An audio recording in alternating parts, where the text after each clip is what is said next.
안녕하세요. 엔지니어TV입니다. 지속적으로 커지고 있는 ESS, 에너지 스토리지 시스템 산업에 관해 알아보겠습니다. 최근 ESS 산업의 부각의 큰 배경에는 두 개의 사건, 미국 동부 뉴욕 블랙아웃, 일본의 후쿠시마 원전 사태입니다. 2003년 8월 미국 동부의 블랙아웃으로 미국과 캐나다 수천만 명이 3일간 암흑 속 공황 상태에 빠졌습니다. 피해액은 $60에 달했고 피해 지역은 한국 국토 면적보다 넓었습니다. 다음은 후쿠시마 쓰나미에 의한 원전 폭발입니다. 여러가지 재앙이 복합적으로 나타났고 원자력 전력원에 대한 회의적인 시각과 효율적인 전력 관리에 대한 필요성이 대두되었습니다. 한국의 경우는 여름에 나타나는 전력 피크 현상이 있는데요. 2011년 9.15 정전 대란의 경우인데 옅도위의 냉방 수요로 인한 전력 수요가 빠르게 증가하여 전력 안정 기준이 40만 킬로와트 이하로 떨어지면서 4시간 45분 정전이 일어난 사례도 있었습니다. 국가별 목적으로 보시면 미국은 전력 개통 노후화가 있고 일본은 원전 사태에 따른 비상전원 확보, 독일은 신재생 에너지 발전 활성화, 그리고 한국의 경우에는 태양광 산업 확장과 많은 관계가 있습니다. ESS 에너지 저장 기술은 화학, 전자기, 열화학, 물리적 저장으로 많은 기술이 상존하고 있습니다. 최근 리튬이온 방식이 가장 유망하게 판단되어 기술 점유율이 높아진 상황입니다. 에너지 저장 기술별 성숙도를 보면 리튬 배터리, 플라이힐, 압축 공기 등이 실증 보급 단계로 접어든 것으로 보입니다. ESS 기술별 에너지 설치 비용 대비 효율 비교를 보면 리튬이온 배터리 중 NCA가 가장 효율이 높은 것으로 나옵니다. NCA는 리튬이온 배터리에 사용되는 양극재를 의미하는 것으로 상세 내용은 우측 상단 링크를 보시면 됩니다. ESS 기술별 적용 분야 비교를 해보면 리튬이온 배터리만 전 영역에 적용이 가능한 방법으로 판단되고 있습니다. ESS 적용 사례로 변전소를 기준으로 발전소는 주파수 조정 서비스, 공장 등 소비자 전력 집중 지역은 최대 수요 전력 및 전기 요금 저감이 필요하고요. 태양광 풍력이 결합되어 신재생 에너지원으로 활용되고 있습니다. ESS의 구성을 보시면 가장 중요한 부분은 배터리, 그 다음에 PCS, EMS, EPC 4가지입니다. 간단히 설명해 보면 배터리는 전기를 보관하고 BMS는 배터리의 상태를 제어하고 PCS는 배터리에서 충방 전 AC/DC 변환을 하고 이 모든 동작 상태를 제어하는 프로그램이 EMS입니다. 1kW당 리튬이온 ESS의 비용 변화에 대해서 알아보겠습니다.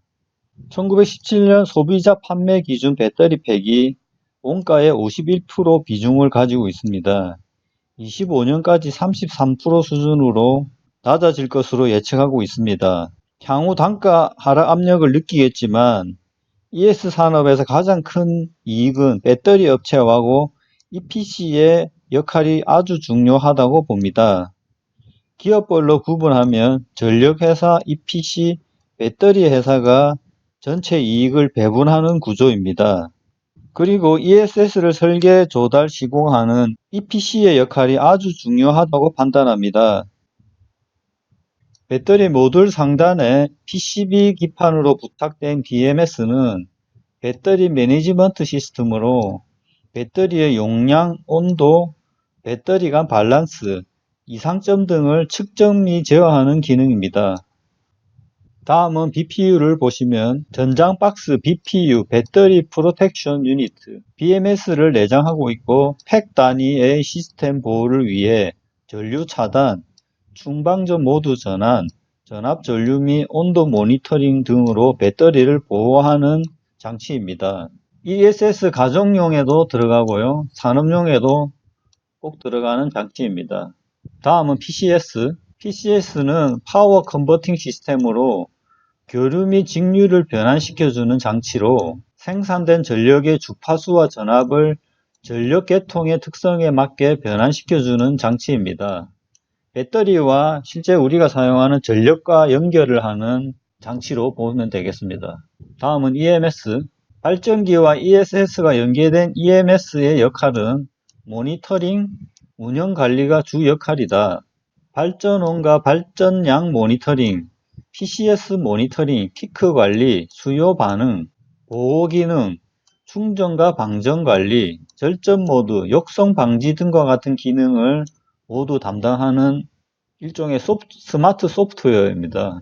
배터리 렉 구조를 보시면 셀, BMS, BPU, 그 다음에 트레이 아세이, 이 모든 것이 들어가 있는 렉 시스템, 이런 구조로 되어 있습니다. 배터리 위주로 다시 한번 설명드리면, 예를 들어 60A 셀을 8개를 모듈로 만들면 1.8kW, 이 모듈을 N개로 연결하고 또 계속 렉을 늘리면 21.3kW 이상을 만들 수 있다. 렉을 계속적으로 늘릴 수가 있죠. 그러면 용량이 늘어나는 겁니다. 이것은 컨테이너 크기의 완성된 ESS 시스템 사진입니다. 우측이 PCS, 좌측이 배터리 렉을 오픈한 모습입니다.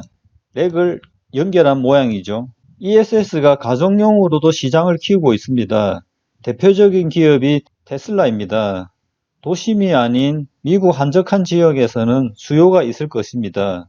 그래서 최근 LG, 중국의 BYD까지 가정용을 출시하고 있습니다. 가격은 200만원에서 700만원까지 용량에 따라 다양하게 출시되고 있습니다. 대표적인 친환경 국가인 독일 사례를 보시면 홈 스토리지가 지속적으로 상승하고 있습니다. 글로벌로는 19년 180 대비 25년 600으로 3배 정도 성장을 예측하고 있습니다.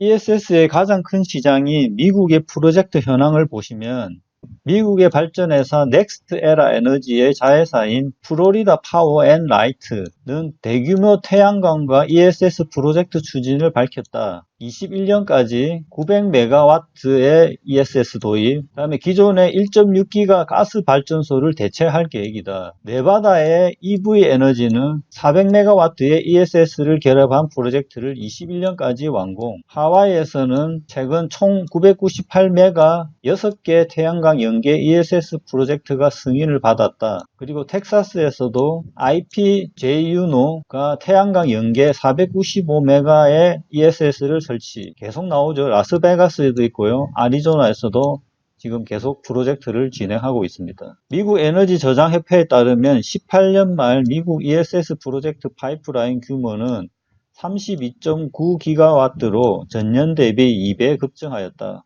다음은 호주의 상황입니다. 지난 11년 선샤인 에너지는 1.5기가와트의 태양광과 500메가와트의 ESS 프로젝트에 대한 승인, 그 다음에 에너지 프로젝트 솔라는 1기가와트의 ESS 프로젝트를 제안. 19년 1, 2월 호주의 ESS 프로젝트 파이프라인은 2.4기가와트가 증가해 18년 하반기 전체의 절반 수준이 단 2개월 만에 늘어났다. 호주 신재생 플러스 ESS 프로젝트가 급증하는 원인은 일부 석탄 화력 설비 폐쇄, 불완전한 전력 공급으로 전기요금이 최근 수년간 급등한 가운데 신재생 ESS 프로젝트 원가가 급락했기 때문이다.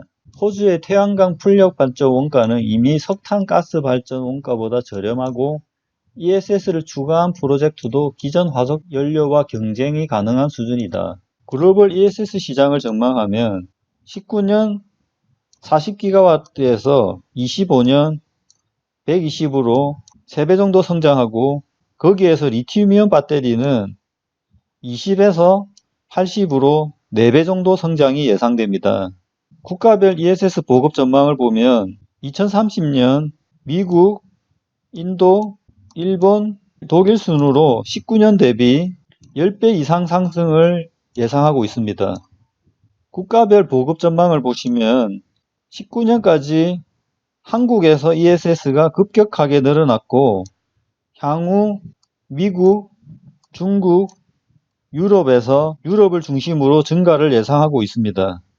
다음은 한국의 ESS 관련 기업에 대해서 말씀드리겠습니다. 14페이지에서 말씀드린 것과 같이 투자는 ESS의 중요한 요소인 배터리 PCS, EMS와 EPC의 대표적인 기업에 하는 것이 바람직합니다. EMS는 두드러진 회사가 아직 없고 EPC에서 하청을 주는 것으로 보입니다. 자, 기업들에 대해서 알아보면 EPC 기업 중 효성중공업, ESS가 이끄는 실적 개선, 국내 누적 매출 1위다. 효성중공업이 ES 시장에서 강점이 있는 것으로 파악됐다. 17년에서 18년 상반기까지 효성의 ESS 누적 매출은 1,420억이고 동기간에 LS 산전, 현대일렉트릭의 매출액은 1,500억, 1,100억이다. ES 시장을 용도로 구분하면 효성중공업은 재생에너지향 ESS 매출이 높고 LS 산전과 현대일렉트릭은 전력 피크 감축향 ESS 매출이 높은 것으로 파악되어 있다. 여기서 EPC는 효성중공업, LS 산전, 현대일렉트릭이 대표적인 기업으로 판단하면 되겠습니다. 다음은 PCS 관련된 거는 데스틴파워라는 회사가 있습니다. 최근 기사를 보시면 PCS 글로벌 강소기업 데스틴파워가 12년 창사 이래 연간 최대 용량 2기가와트 규모의 자체 생산 체제를 갖췄다. 매출을 보시면 2016년에 85, 17년에 180억, 18년에 540억의 매출을 올렸다. 지속적으로 지금 매출이 상승되고 있죠. 지금 현재 비상장인데 항무 상장이 되면 주목을 받을 것으로 예상되고 있습니다. 자, 그리고 주요 배터리 업체 ESS 출하량 비교를 보시면 대표적인 배터리 기업 모두 16년 대비 출하량이 증가하고 있죠. 삼성 SDI 경우에는 경쟁 기업 대비 3배 정도의 매출을 기록하고 있어 ESS에 강점이 있는 것으로 확인할 수 있습니다. ESS 화재 사건 이후 국내에서 LG화학과의 경쟁을 다시 확인할 필요가 있고요. 그 다음에 해외 실적도 지금 아까 보시면 미국, 호주의 프로젝트들이 늘어나고 있기 때문에 해외 실적도 확인해 볼 필요가 있겠습니다. 자, 글로벌 ES 시장 전망가 삼성 SDI 실적 추정을 보시면 18년에 지금 점유율이 39%입니다. 향후 보수적으로 25% 정도 점유한다라고 보면 23년 정도에 보면 매출이 5천억 정도 되고 영업이익이 500억 정도, 19년 대비 한 3배 정도, 3배에서 4배 정도 증가하는 것으로 예측되고 있습니다. LG화학의 경우도 보시면 18년 현재 24% 정도 되죠. 그리고 LG화학이 30% 정도 점유한다라고 보면 6천억에 한 500억 정도의 이익을 볼 수 있다라고 예측되고 있습니다. 그래서 보시면 한국의 삼성 SDI하고 LG화학이 향후 ESS 산업에 대해서도 상당히 큰 매출과 이익을 가져갈 수 있다라고 지금 예상되고 있습니다. 자, 오늘 ESS 분석은 이것으로 마치겠습니다. 감사합니다.